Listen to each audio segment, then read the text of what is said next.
Friends, so இந்த video பேசிக்காக இருக்குன்னா நாளைக்கு எக்ஸாம்ஸுக்கு வந்து கொஞ்சம் டிப்ஸ் கொடுக்கலாம், லைக் என்னெல்லாம் கவர் பண்ணணும் அப்படின்ற மாதிரி.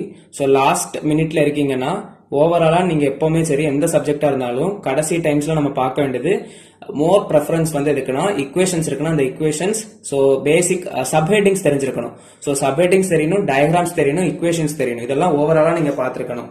ஓகே, ஸோ ஒரு லெசன் எடுக்கும் போதுமே சிலபஸ்ல இருக்கக்கூடிய சிலபஸ் கண்டிப்பா உங்கள்கிட்ட இருக்கணும். சிலபஸ் பார்த்துட்டு அந்த சிலபஸ்ல நீங்க என்ன பண்ணணும்னா நீங்க என்னெல்லாம் டேர்ம் லைக் என்னெல்லாம் கண்டென்ட் வந்து படிச்சிருக்கீங்க அப்படின்றது ஒரு பக்கம் இருக்கணும், அதை ரிவைஸ் பண்ணிக்கணும். நெக்ஸ்ட் என்ன பண்ணா என்ன கண்டென்ட் நீங்க படிக்கலையோ அதுக்கு ஜஸ்ட் அந்த வேர்டோட மீனிங்காவது தெரிஞ்சிருக்கணும். ஸோ பிளண்டரா நமக்கு கொஸ்டின் கேட்டுட்டா கொஸ்டினோட மீனிங்கே தெரியலனா எப்படியும் பேஜஸ் ஃபில் பண்ண முடியாது. ஸோ தட் சம் கான்செப்ட்ஸ் தெரியலன்னா அந்த கண்டென்ட்டோட வேர்டாவது என்ன மீனிங் அப்படின்றது தெரிஞ்சிருக்கணும். ஓகேவா?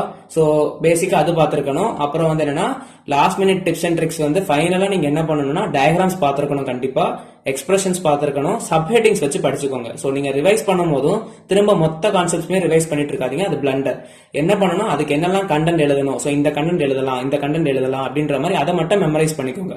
சப்ஹெட்டிங்ஸ் மோஸ்டா ரெஃபர் பண்ணிக்கோங்க, அதுதான் ரொம்ப இம்பார்ட்டன்ஸ்.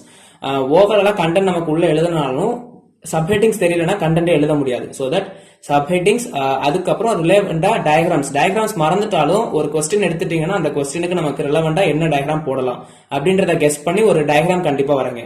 ஒரு கொஸ்டினுக்கு அட்லீஸ்ட் ஒரு 2 to 3 டயக்ராம்ஸ் வந்து ரெஃபர் பண்ணுங்க. அது டயக்ராம் வரையதுனா நமக்கு டபுள் அட்வான்டேஜ். ஒன்னு கரெக்ட் எவாலுவேட்டர்ஸை நமக்கு வந்து இம்ப்ரெஸ் பண்ணிடலாம், இன்னொன்று வந்து பேஜஸையும் டக்கு டக்குன்னு ஃபில் பண்ணிடலாம் அதுவும். ஓகேவா? ஸோ எல்லா கொஸ்டின்ஸுமே ரெஃபர் பண்ணிட்டு போங்க. ஒரு யூனிட்டுக்குமே நம்ம இம்பார்ட்டன்ட் கொஸ்டின்ஸ் கொடுத்துருக்கோம். அந்த கொஸ்டின்ஸை ஃபர்ஸ்ட் ரெஃபர் பண்ணிட்டு மோர் ப்ரையாரிட்டி கொடுத்து படிச்சுட்டு அகைன் வேற இருக்க கொஸ்டின்ஸையும் நல்லா ரெஃபர் பண்ணிட்டு போங்க.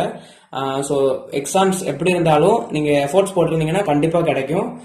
எல்லா கொஸ்டின்ஸுமே சிலபஸ்ல இருக்க டாபிக்ஸ்ல இருந்து தான் நம்ம போட்டிருக்கோம். ஸோ தட் இதுல இருந்து கண்டிப்பா எக்ஸ்பெக்ட் பண்ணலாம்.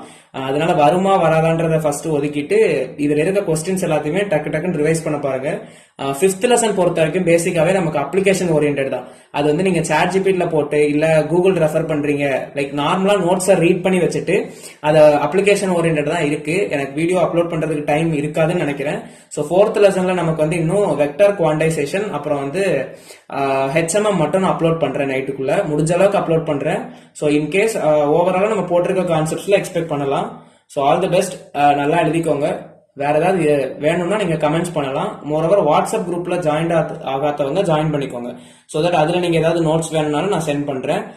ஹேண்ட் ரிட்டன் நோட்ஸ் என்கிட்ட மோஸ்டா எதுவுமே இல்லை, லைக் நான் எதுவுமே இன்னும் கேதர் பண்ணல அது எல்லாமே. ஸோ அப்படியே வீடியோ போடுறேன், நெக்ஸ்ட் வீடியோக்கு ஹேண்ட் ஓவர் ஆயிடுறேன், அதுதான்.